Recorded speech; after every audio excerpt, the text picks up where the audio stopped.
हरियाणा कांग्रेस के प्रभारी बनाए गए दीपक बाबरिया के लिए रास्ता बिल्कुल भी आसान नहीं है।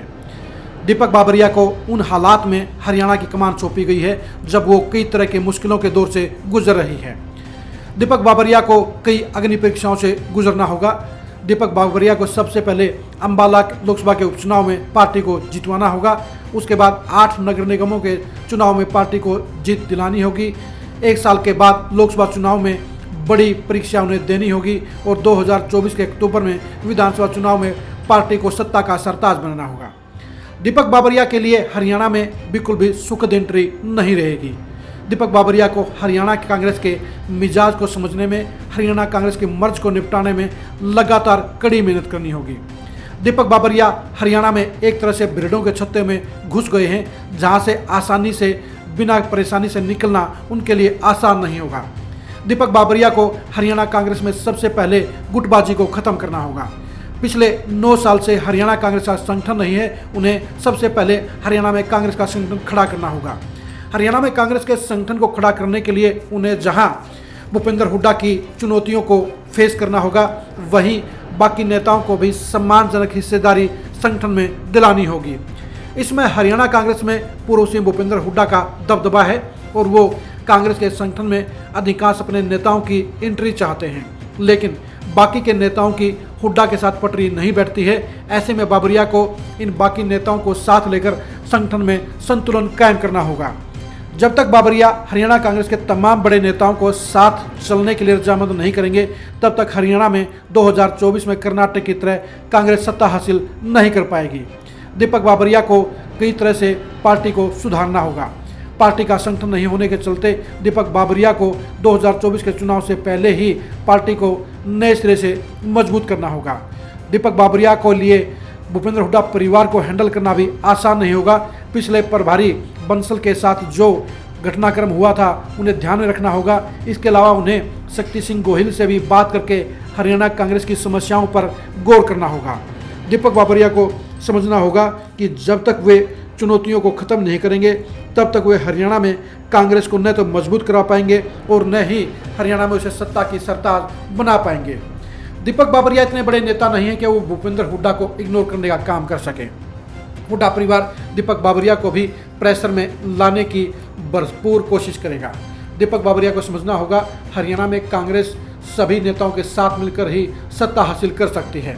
दीपक बाबरिया हाईकमान के नज़दीकी आदमी हैं, उनके लिए हाईकमान का आदेश सर्वोपरि रहेगा।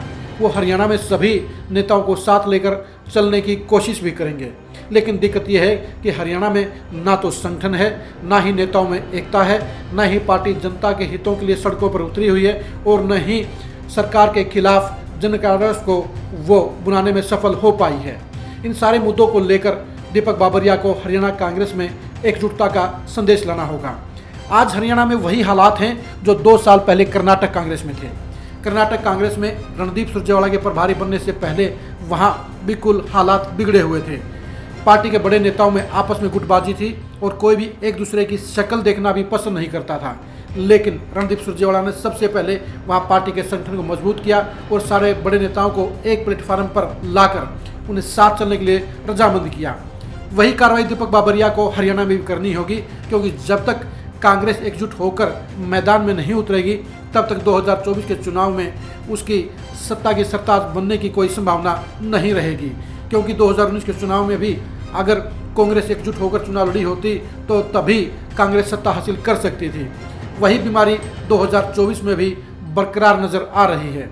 दीपक बाबरिया ने ऐसे समय में पार्टी की कमान संभाली है जब वो लगातार चुनाव के दौर से गुजरेगी। पहले अम्बाला लोकसभा का उपचुनाव, उसके बाद 8 नगर निगमों के उपचुनाव, उसके बाद लोकसभा के चुनाव और उसके बाद विधानसभा के चुनाव, यानी हर चौथे महीने दीपक बाबरिया को चुनावी परीक्षा से गुजरना होगा।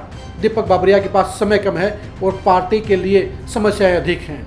दीपक बाबरिया ने ऐसे समय में हरियाणा कांग्रेस की कमान संभाली है जब वहाँ कुछ भी ठीक नहीं है। एक तरफ भूपेंद्र हुड्डा हरियाणा कांग्रेस को फ्री हैंड के लेकर अपने तरीके से चलाना चाहते हैं, वहीं दूसरी तरफ विरोधी नेता उनके साथ में भिड़ रहे हैं, अपना हिस्सा लेने के लिए लगातार हाईकमान से फरियाद कर रहे हैं। हरियाणा के नेताओं की आपस की गुटबाजी के चलते ही संगठन नहीं बन पाया है। पहले 8 साल तक भूपेंद्र हुड्डा ने पार्टी का संगठन नहीं बनने दिया और अब 1 साल से वो खुद भी संगठन के लिए मारे मारे फिर रहे हैं। दीपक बाबरिया के लिए संगठन और नेताओं की इस सबसे बड़ी समस्या को हल करना भी सबसे बड़ी चुनौती रहेगी। दीपक बाबरिया को यह समझना होगा कि वे आग के दरिया से गुजरेंगे और बाकी नेताओं को उन्हें किसी भी तरह से मनाकर एक साथ चलने के लिए रजामंद करना होगा। अगर दीपक बाबरिया अपने फर्ज की कसौटी पर खरा उतरे तो वो 2024 में कांग्रेस को सत्ता का सरताज बना देंगे, और अगर वो निर्मूल तरीके से चले, पार्टी को मजबूत नहीं कर पाए और बिखरे हुए नेताओं की कमान एकजुट नहीं कर पाए तो पार्टी 2024 में भी सत्ता से दूर रह सकती है।